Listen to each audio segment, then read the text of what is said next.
Section 1. You will hear a telephone conversation between two people about a flat.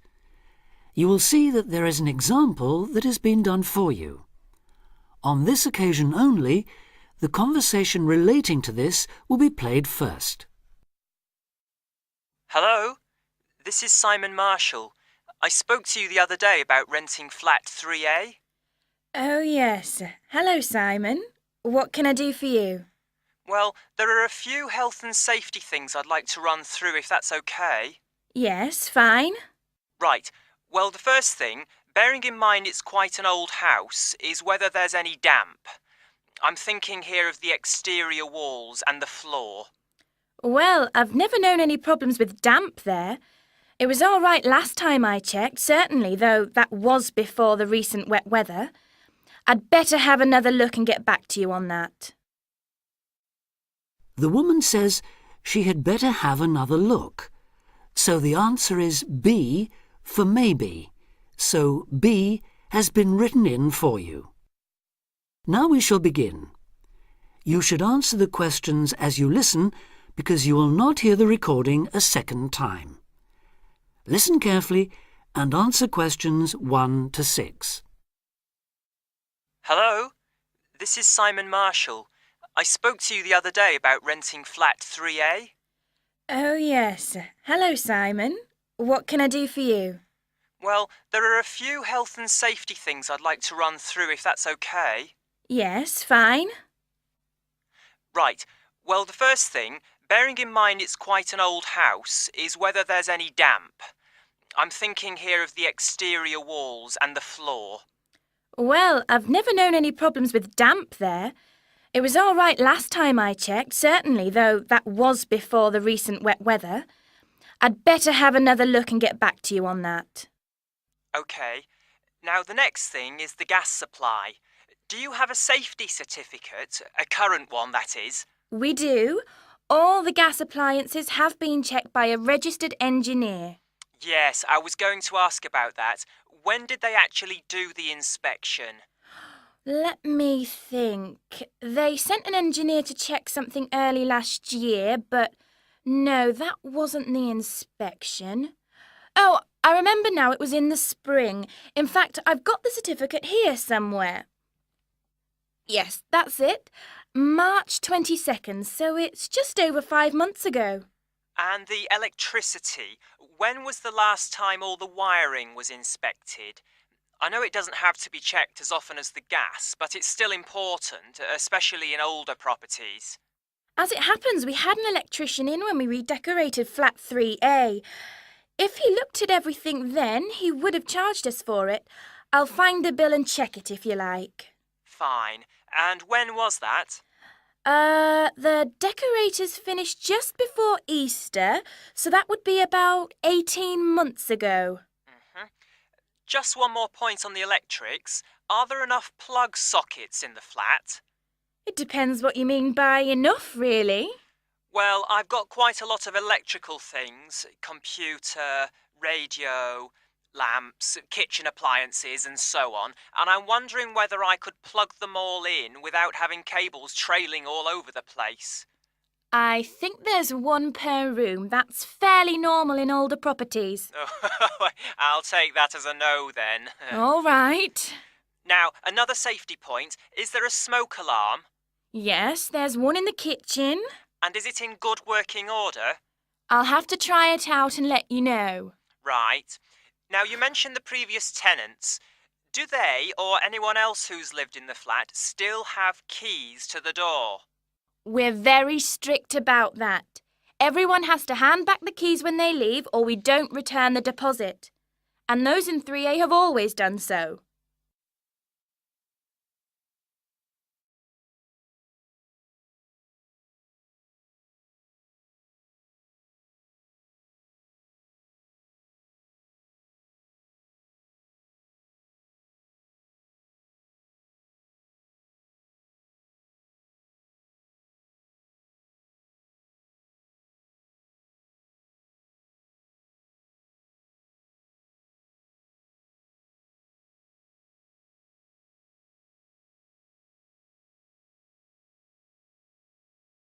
Test 2. Listening. Section 1.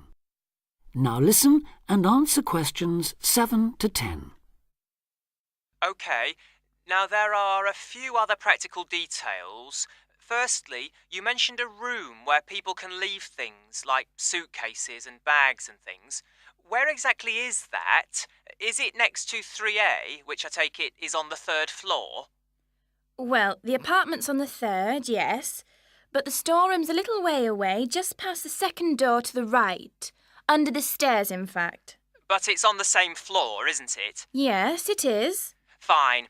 Now, another thing I wanted to check is that there's hot water in the apartment. Oh, yes. It runs off the central heating. That was installed back in the 70s, I think, so there's a permanent supply. But is it really hot? Not just warm or lukewarm? I suppose it depends what you mean by hot. But it's at a constant 60 degrees. Oh, that sounds fine. Yes, it used to be set at 55, but last year the tenants asked us to increase it, so we did. Oh, I'm glad about that. OK, now can you tell me a bit about the yard and the garden? How big are they? Well, the yard at the side of the house is about 20 square metres. Oh, so there's room for my motorbike then? Actually, it's only a 50cc moped, but I like to keep it off the road at night. Yes, there's more than enough space there, even with all the wheelie bins.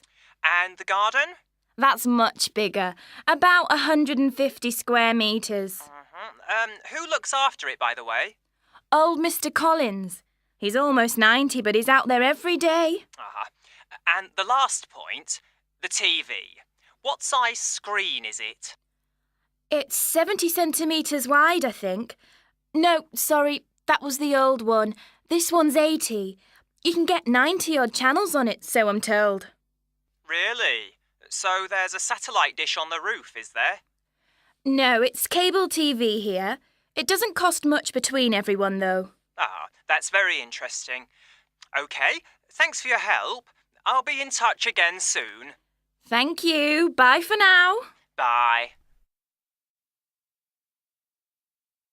That is the end of Section 1.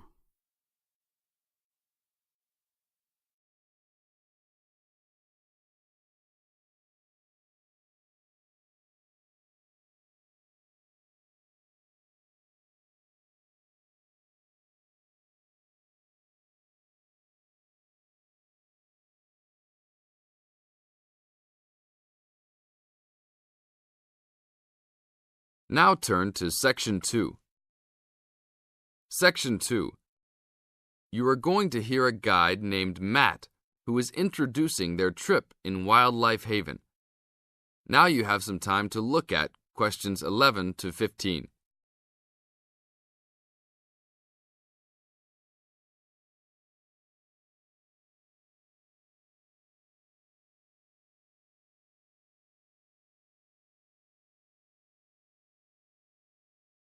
Now listen to the first part of the introduction carefully and answer questions 11 to 15.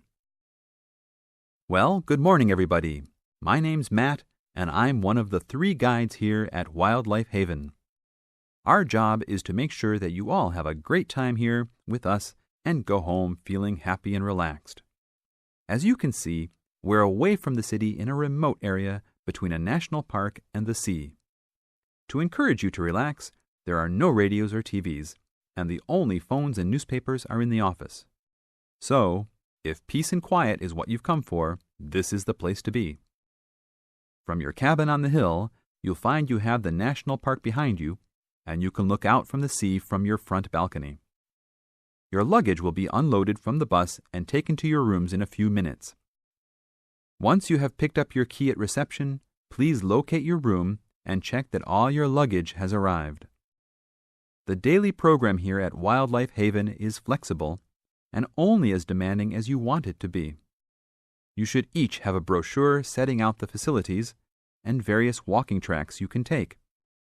And on the bus, you are given a green sheet setting out a number of group tours in the coming week.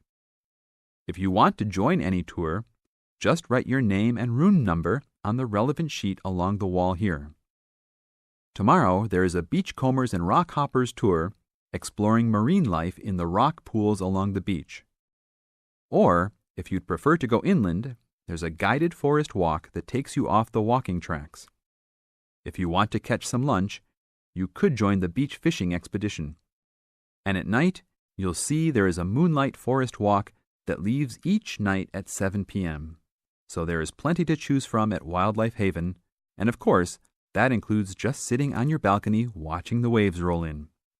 But I would recommend my favorite tour, the Waterfall Walk.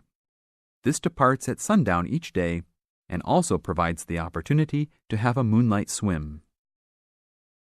Now you have some time to look at questions 16 to 20.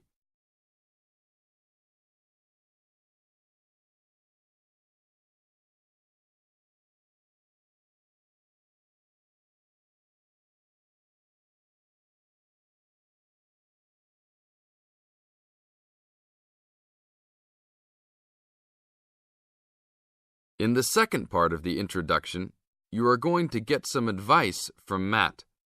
Listen carefully and answer questions 16 to 20. You've chosen to visit us in January, which is one of our hotter months. And although you may be tempted to wear a minimum of clothing, you should always take precautions against injury, particularly in the national park. This includes sensible footwear. You'd be surprised how many of our guests ignore this advice and end up being sorry. And socks are a good idea too. And even though you might be under trees a lot of the time, it's a good idea to wear a hat in this hot climate. There's no need to be too concerned about walking in the national park, provided you use common sense. It's true that there are poisonous spiders in the park, but they are really more frightened of you than you are likely to be of them. I should also warn you against eating any wild berries. Some are edible, but you should avoid them all.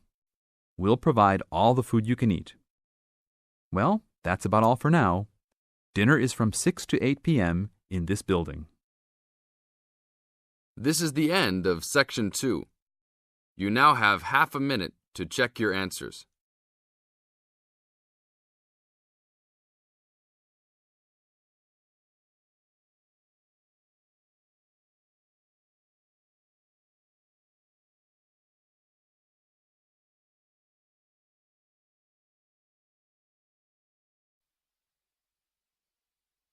Now turn to Section 3.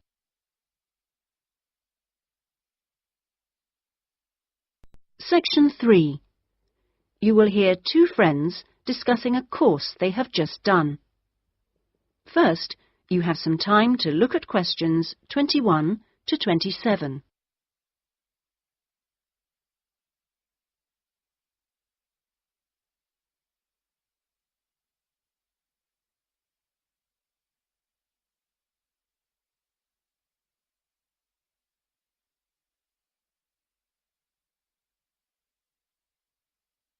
Now listen carefully and answer questions 21 to 27. Oh, Ben, I just remembered I never filled in that form for Nick. Ah. Did you do it? The course feedback form. Yes. If you want, we can do it together. I've got mine here. Is that okay? Yeah. Okay. Let's have a look then. What do we have to do? Let's fill in the top first. Let's see. Course code. It's communication in business. Okay. Communication in business. I do know that, but what's the code? CB16 something. CB162, isn't it? That's it. Okay. And dates. When did we start? I remember my birthday's on May 4th, and it was the day after. It must have been May 5th. Gosh, doesn't seem that long ago, does it? No. And we finish at the end of this week on Friday, so that's July 15th. 16th. Oh. Monday was the 12th. Yeah. Right, that was the easy bit. Now, let's have a look. Please give your comments on the following aspects of the course. Okay, what's the first one? Oh, course organisation. What do you think? Clear. It was, wasn't it? Yeah, I think the organisation was clear. Okay, anything else for course organisation? It was a good thing he gave us the course outline at the beginning in the first session. That was useful, so I'll put that down, shall I? Yeah. Now, going on to suggestions for improvement, one thing that wasn't so good, I think we could have done a bit more work at the beginning. I mean, at the beginning it seemed dead easy. Yeah. I thought it was going to be really easy, and then all of a sudden in the second half of the course, we got a whole load of work. Yeah. Reading to do and essays and things. Yeah, it'd be better if it was more even. Okay, now, course delivery. Does that mean teaching? Yeah, I suppose so. Well, what I thought was really good on this course was the standard of teaching. Actually, I mean, some of the teachers were better than others, but the standard generally was fine. Much better than other courses I've been on. Yeah, I agree. Let's put that then. Okay. What about suggestions for improvement? I didn't think it was all that wonderful when we had great, long group discussion sessions that went on for hours and hours. Right. I don't mean we shouldn't have group discussions, just that they shouldn't go on too long. Before you hear the rest of the discussion, you have some time to look at questions 28 to 30.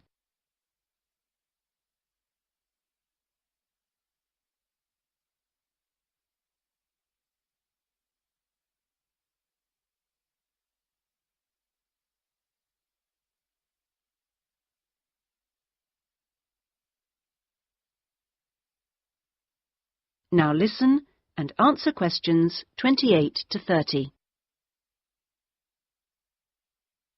Now, on to materials and equipment. Oh, now, what was good about some sessions was the handouts. Yes, I thought all the handouts were good, actually, and some were great, with website addresses and everything. One problem, though, with materials was the key texts. Yes, there just weren't enough copies on reserve in the library.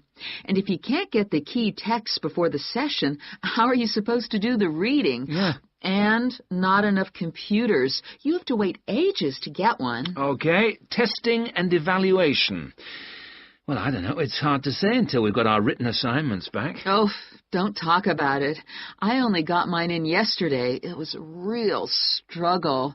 Oh, I hate to think what mark I'll get. Yeah, but at least we've done the oral presentation. I thought that was good, the way I got my feedback really quickly. Yes, it was. And I liked the way we knew what would be evaluated on. We knew the criteria, so we knew we had to think about clarity, organization, and so on. Yeah, but I'm not so sure about the written work. One thing, I think, is that there's just too much. It's really stressful. Oh, yes, I'd agree. And I don't see why they can't let us know the criteria they use for marking. The written assignments, but he told us. No, for the final exams. Oh. What are they looking for? What are the criteria? What makes a pass or a fail? Yeah, I never thought of that. It'd be really useful. Okay, any other comments? I thought student support was excellent. Yeah, me too. Okay, excellent. Other comments? No, I can't think of anything else. Nor me. Okay, so that's done. Thanks, Ben. No, thank you. That is the end of section 3. You now have half a minute to check your answers.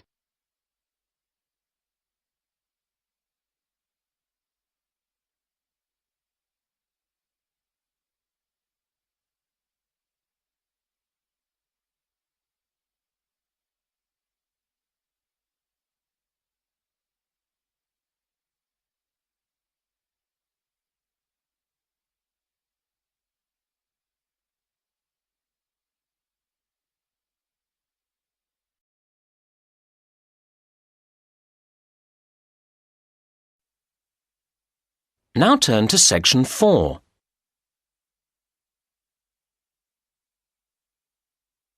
Section 4. You will hear a talk about waste and waste treatment. First, you have some time to look at questions 31 to 34.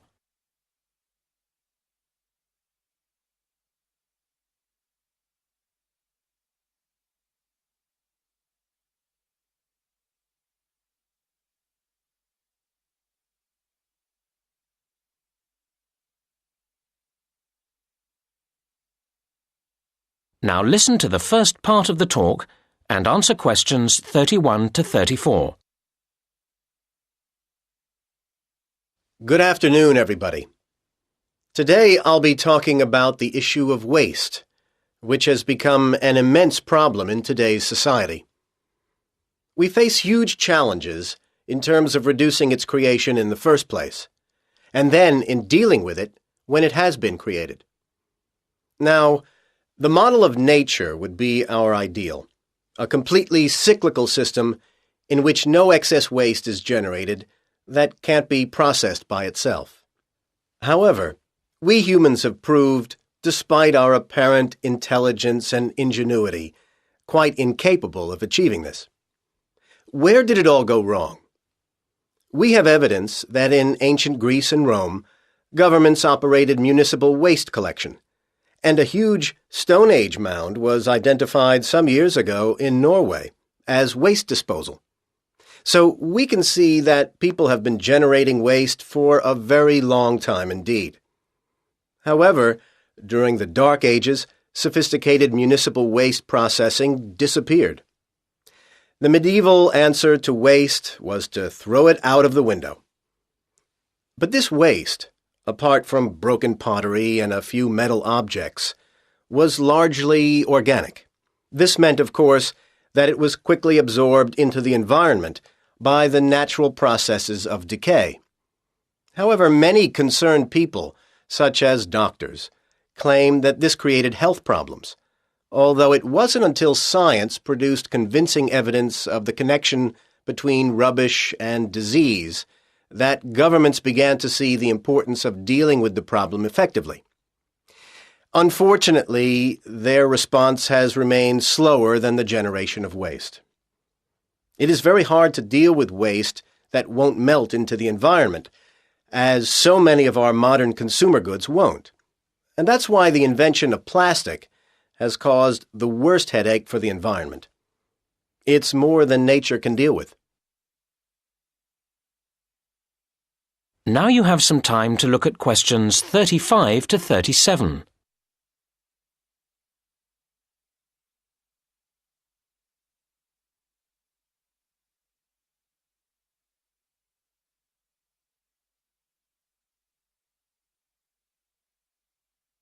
Now listen to the next part of the talk and answer questions 35 to 37.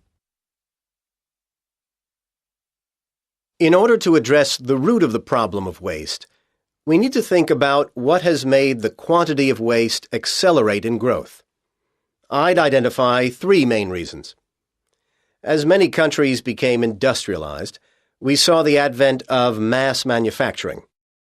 This has been enormously damaging, as it has greatly increased the amount of things on the planet's surface which don't go away by themselves. Closely related to this is packaging, necessary for transporting things around the world, but then extremely difficult to get rid of properly. And a third aspect to the problem has been disposable goods. We have become accustomed to so many things being to use and then discard that we find it hard to imagine life without them. And yet we spare little thought for where they go when we do discard them. Now you have some time to look at questions 38 to 40.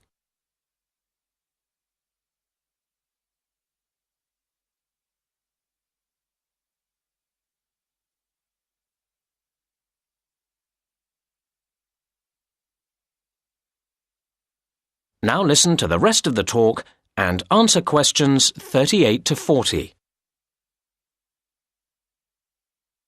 Right now, let's move on from where all this waste comes from to what is done with it all now it's here. Different countries deal with waste differently. Of course, each country also changes what it does, so the figures for waste treatment I've got here are likely to change in the future. Let's look at municipal solid waste, or MSW.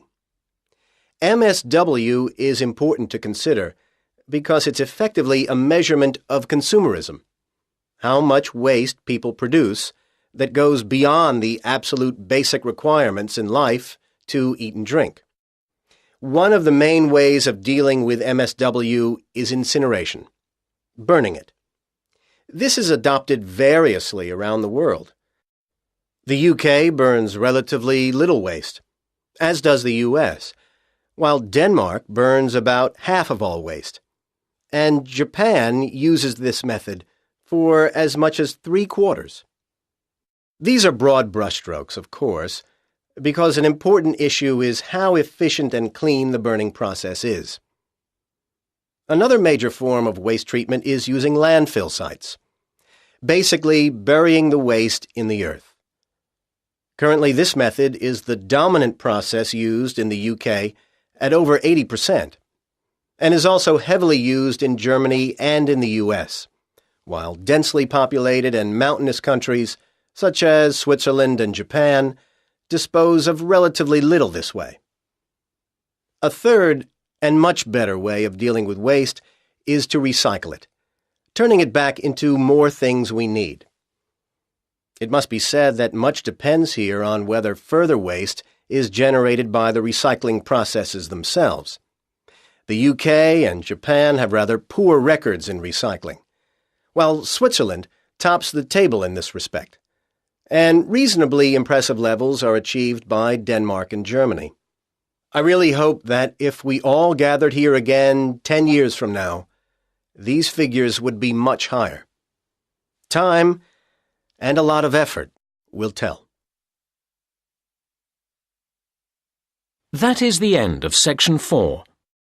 You now have half a minute to check your answers.